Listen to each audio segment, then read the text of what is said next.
அத்தியாத்ம ராமாயணத்தில் மகாபெரிவா அடிக்கடி மேற்கோள் காட்டும் மிக முக்கியமான ஒரு ஸ்லோகம் உண்டு. அது ராமன் ஒரு சாதாரண மனிதன் என்ற மாயையை நீக்கி அவன் பரமாத்மா என்பதை உறுதிப்படுத்துகிறது. ராமோன மானுஷோ தேவா மாயா மானுஷ ரூபதிருக்கு பரமாத்மா பரஞ்சோதிகி சர்வாந்தர்யாமி சனாத்தனா. ராமன் ஒரு சாதாரண மனிதன் அல்ல, அவன் தேவாதி தேவன், மாயையினால் மனித உருவம் கொண்டிருப்பவன். அவன் பரமாத்மா, எல்லையற்ற ஜோதி, அனைவருக்குள்ளும் உறையும் அந்தர்யாமி மற்றும் அழிவற்ற சனாதன பொருள்.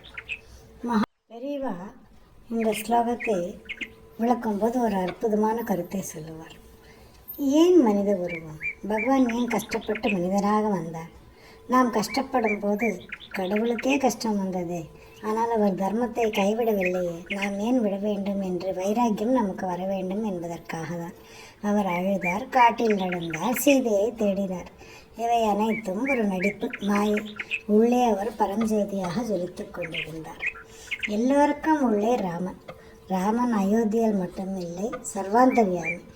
உனக்குள்ளும் எனக்குள்ளும் ராமன் இருக்கிறான். ராமநாமம் சொல்லும் போது உனக்குள் இருக்கும் அந்த ஜோதி பிரகாசிக்கும் என்று பெரியவா விளக்குவார்.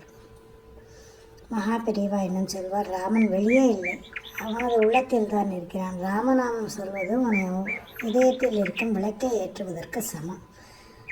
ராமன் உனக்குள் இன்னொரு ராமனை அப்படின்னு சொல்வார். ஸ்ரீராம் ஜெயராம், ஜெய ஜெயராம். மகா பெரியவா சரணம்.